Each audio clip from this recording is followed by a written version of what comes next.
There are three things that drive crypto adoption. The first and most powerful force is price speculation. The second is necessity in the absence of traditional financial services. And the third is, well, just for fun. Now, this third factor of fun is why there's been so much investment in NFTs, metaverses, and blockchain games. And a recent report by CoinTelegraph revealed just how large these crypto niches could grow. Today, I'm going to give you a bit of background about CoinTelegraph and its GameFi report, summarize what it says about this crypto niche, and what it could mean for GameFi-related cryptocurrencies.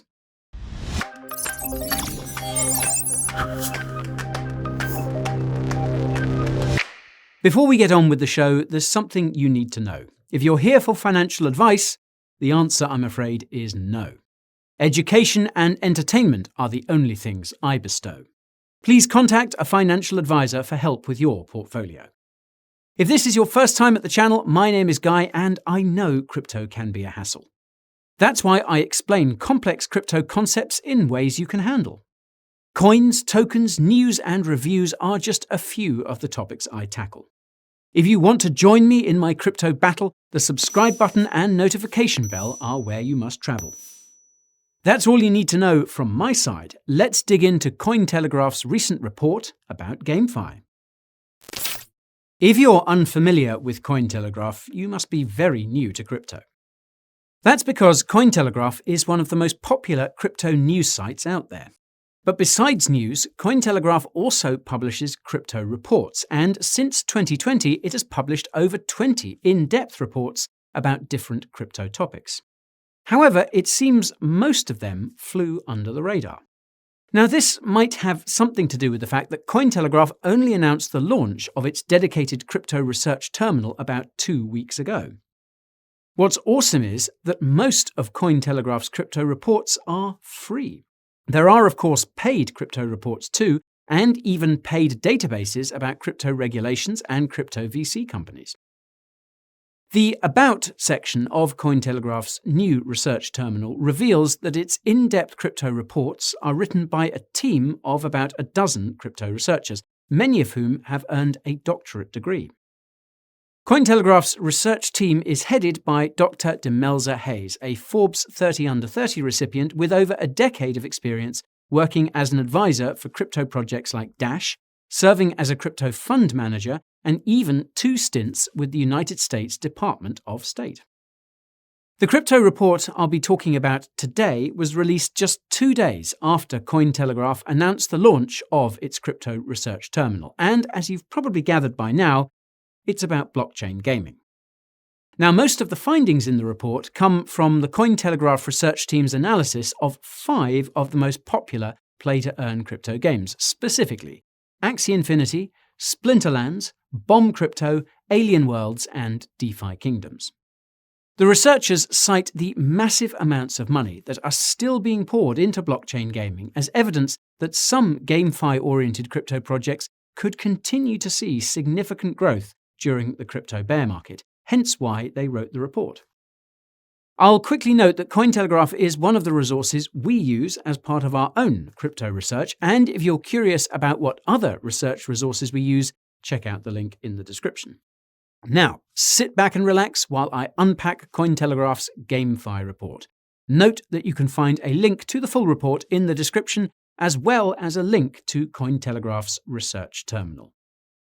The first part of the report gives a definition of GameFi, which the authors describe as, quote, the combination of games with financial incentives, made possible by cryptocurrency, specifically tokens on smart contract cryptocurrency blockchains like Ethereum. The authors predict that current and future metaverse worlds will have their own in-game economies, and credit DeFi developer André Cronje for popularizing the term GameFi after tweeting about it in September 2020. The authors also emphasize that GameFi does not mean gambling. This is because the financial incentives in GameFi are related primarily to skill and to effort rather than to luck, though luck does play a role depending on the GameFi project in question. The authors then identify the two essential features of GameFi, which are play-to-earn mechanics and robust tokenomics that can cause the coins or tokens involved to appreciate in value as the blockchain game becomes more popular. The second part of the report provides a brief history of GameFi. Now, the authors begin by saying that GameFi has technically been around for thousands of years, since playing a game for money is nothing new and is commonplace in many cultures to this day. However, the ability to actually earn money while you play a game is something that seems to have begun with an online game called Second Life, which was released in 2003. The authors note that a British real estate agent managed to make over £1 million buying and selling plots of land in Second Life in 2006. Bravo, sir. Now, in the case of crypto, GameFi has its roots in the CryptoKitties NFT game released on Ethereum in late 2017. As some of you will know, the CryptoKitties were so popular that all the NFT transactions brought Ethereum's blockchain to a screeching halt shortly after the game launched. This is why the company behind CryptoKitties ultimately decided to create its own smart contract cryptocurrency blockchain called Flow, and you can learn all about it using the link down below, yo. Anyways, the third part of the report covers the economics of GameFi, and the authors start by saying, quote, "Blockchain gaming is turning the traditional gaming model on its head. This is simply because GameFi users actually own their in-game assets and are able to do anything they want with them. Often, these in-game assets also allow users to vote on the future of the game. The authors point out that there are quite a few parallels between GameFi and DeFi, notably things like staking, NFT fractionalization, and liquidity mining. The authors also drop a crazy statistic from Bloomberg, and that's that in November last year, 50% of crypto users were playing blockchain games, and only 45% of them were using DeFi protocols.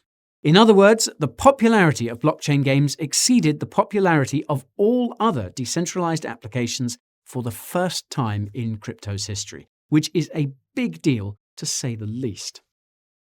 The authors then pivot to explaining how players make money and put the spotlight on Axie Infinity. Now, if you've watched any of my videos about Axie Infinity, you'll know that players primarily make money by battling and breeding Pokemon-esque characters called Axies, which can also be loaned out to players who can't afford to buy Axies for battling as a form of passive income. Landlords, am I right?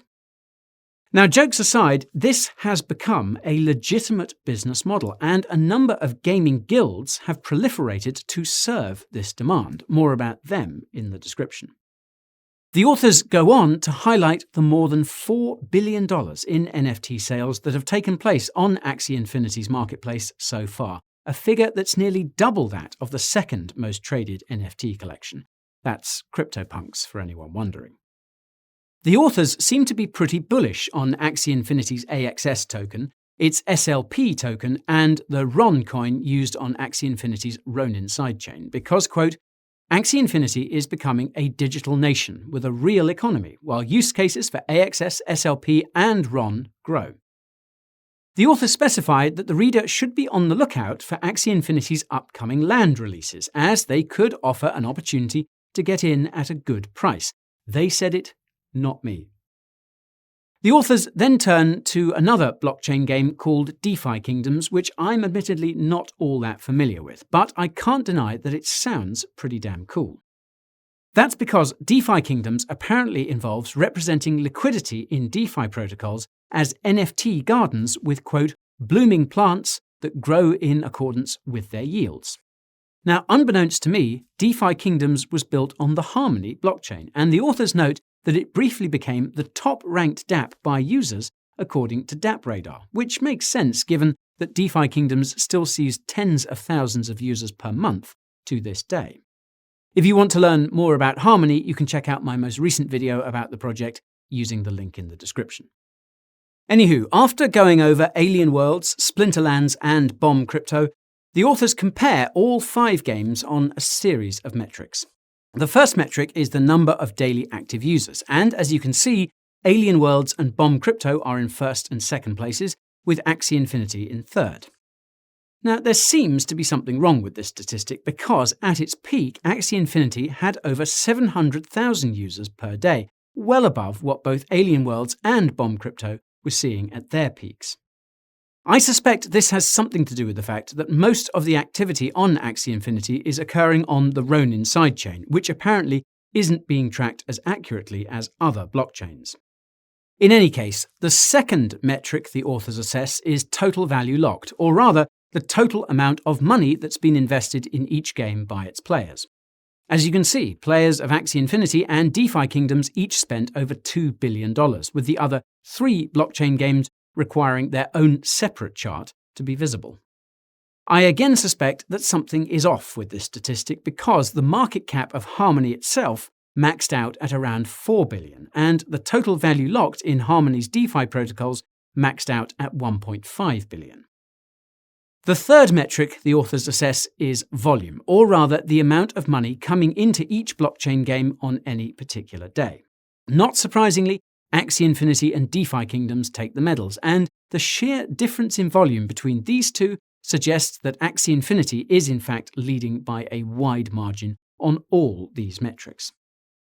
The fourth metric the authors assess is transactions, or rather the number of daily transactions associated with each blockchain game. This is where things get interesting, because Alien Worlds and Splinterlands saw the most daily transactions by a wide margin, despite placing well below Axie Infinity on other metrics. This anomaly can be explained by the fact that Alien Worlds exists on the Wax blockchain and Splinterlands exists on the Hive blockchain, both of which can handle thousands of transactions per second. It seems the authors missed this important detail, but they did manage to remark that more than a third of all transactions on Polygon and the Binance Smart Chain are related to blockchain games. What's also odd is that the authors don't really provide any details about the last 2 metrics they assessed, which were gameplay and tokenomics. Then again, it sounds like these sections are intended to explain why the authors talked about these 5 blockchain games. Now, if you're wondering which blockchain games I'm bullish on, you can check out my video about them using the link in the description. Anyhow, the fourth part of the report examines the problems with GameFi, and the first problem the authors identify is the massive advantage that early adopters of blockchain games have, and the barriers to entry this can create for any new players. The authors focus on the fact that becoming an Axie Infinity player has become prohibitively expensive, particularly for those in developing countries looking to sustain themselves through in-game gains. This is why Axie Infinity's aforementioned scholarship program was created. This makes it possible for Axie holders to lend out their Axies to players who can't afford them, as a means of generating passive income. The second problem with GameFi that the authors identify is regulations, and they cite a series of regulatory reports, including one by the President's Working Group on Financial Markets, which I actually covered in another video. That will be in the description. The bigger concern the authors have in the context of regulation relates to the fact that cryptocurrency is accessible to anyone with an internet connection, and this means children can participate in play-to-earn economies. Now, this opens a whole series of questions around child labour and taxation. The authors also believe regulators could take issue with any elements of play-to-earn games that involve too much luck, as they could be classified as gambling, especially here in the UK, where regulators absolutely love to rant and rave about the evils of cryptocurrency. And then they wonder why all the crypto companies leave, only to change their tune with pro-crypto statements to try and convince them to stay. I digress. The third potential problem with GameFi that the authors identify is environmental concerns, which they rightfully point out as being unfounded, given that proof-of-work mining uses a fraction of a percentage of the world's energy and accounts for an even smaller fraction of carbon emissions.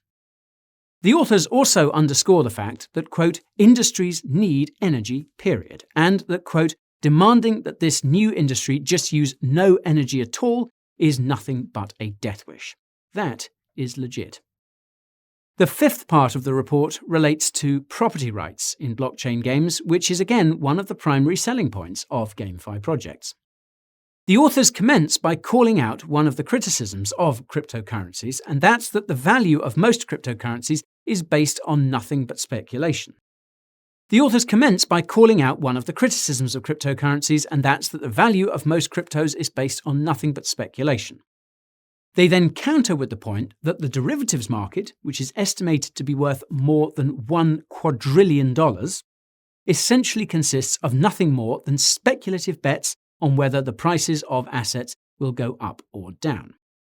This means criticism can't be levied against cryptocurrency.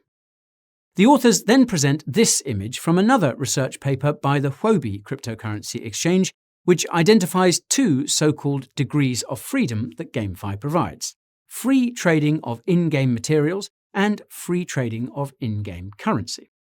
The authors elaborate that the financial restrictions built into regular video games meant the only way users could freely trade among themselves in real life was to set up elaborate black market economies, which was not only difficult to do, but also not ideal. Unfortunately, there were no alternatives. The blockchain technology that underlies cryptocurrency offers an alternative, and the authors even throw in the famous quote from Vitalik Buterin, who reportedly created Ethereum after World of Warcraft moderators modified one of the characteristics of his in-game character. What a way to respond. Regarding virtual worlds, the authors clearly state that, quote, virtual items lead to sustainable economies when coupled with strong property rights and the basic economic freedoms of price setting and unhindered exchange. The authors conclude the section with, quote, GameFi is a textbook case study for how free markets outperform their more regulated counterparts and create more wealth for all involved. The sixth and final part of the report gives some predictions about the future of GameFi. With the size of the traditional video game industry sitting at around $150 billion, the $10 billion of revenue brought in by GameFi projects suggests that the GameFi industry could grow by up to 15x in the coming years, or at least this is what the authors seem to imply. That said, they seem to be uncertain about this since, quote, blockchain games will not replace traditional gaming, but, quote, the size of the gaming industry is not the total addressable market for GameFi. Naturally, they believe it could be much larger. Another comment that caught my eye was, quote, the gaming industry as a whole shrunk for the first time ever in 2021, which could be very bad news for GameFi if this trend continues. As for what the authors forecast for GameFi over the next 5 years, they predict the sector will improve on 3 fronts. The first is the quality of the content, which includes stuff like immersive quests, better graphics, and a frictionless user experience. The second is business models, which presumably include stuff like decentralized autonomous organizations and robust tokenomics. And the third is regulatory compliance, where the authors anticipate that blockchain gaming companies will work proactively with regulators. The authors emphasize that nothing in their report is financial advice, sounds familiar, and the last page of the report is a long disclaimer that basically says none of the crypto projects discussed by the report are recommended by CoinTelegraph or its researchers. Better safe than sorry. And now for the big question. What does this all mean for GameFi-related cryptocurrencies? Well, one thing's for certain, and that's that it's ultimately the smart contract cryptocurrencies that underlie current and future GameFi projects that will stand to gain the most in the long term. The thing is that there are dozens of smart contract cryptos and even more Layer 2 scaling solutions for said smart contract cryptos, some of which are trying to cater to GameFi. Now, you'd think that GameFi projects will naturally gravitate towards the fastest blockchains with the largest communities, and though this is logical, it's not entirely correct. That's because the most important thing for developers and users alike is security. And as we've seen, the fastest cryptocurrencies haven't exactly been the most secure. This is why Ethereum is still the go-to smart contract cryptocurrency for so many GameFi projects. As expensive and slow as it is, it is still the most secure smart contract cryptocurrency by a wide margin. Being on Ethereum means developers and users alike can be certain that their cryptocurrencies and crypto projects will still be around 5 to 10 years from now. This certainty makes it possible to build for the long term, and that long-term vision is what gives value to almost every crypto project out there, be it GameFi or otherwise. This is also why there's a bullish case to be made for all the GameFi projects that have built Ethereum scaling solutions, ones that are custom-built for the developers and users of their game. The elephant in the room here is Axie Infinity, but there are many other GameFi projects that are planning to do the same, such as ApeCoin. On that note, it's quite likely that every successful GameFi project will eventually be forced to create its own blockchain to support its growing user base. This Internet of Blockchains idea is the core thesis of Cosmos, and that could be a sign that Cosmos-based GameFi projects could be some of the most successful in the long term, as they exist on their own chains out of the gates. You can learn more about Cosmos and what it's been up to by using the link in the description. And that's all for today's video about CoinTelegraph's GameFi report. If you found it insightful, smash that like button to show your support. Be sure to subscribe to the channel if you haven't already, and remember to ping that notification bell so you get a heads up when the next video is ready. In the meantime, you can check out Coin Bureau clips to look behind the scenes, or tune in to the Coin Bureau podcast to hear more about crypto from Mad Mike and me. You can also find me on Twitter, TikTok, and Instagram, and get crypto market updates in real time on Telegram. I must say that my weekly newsletter is one of the best, and not just because I share my crypto portfolio and which cryptos I'll be covering next. If you want something that's better than a bet, check out our custom deals page if you haven't yet. You can find out about that and all the other things I just mentioned here using the links in the description. Click them fast. Thank you all so much for sticking around until the end. I'll catch you later just around the bend. Till then, take care, my friends. This is Guy bidding you goodbye.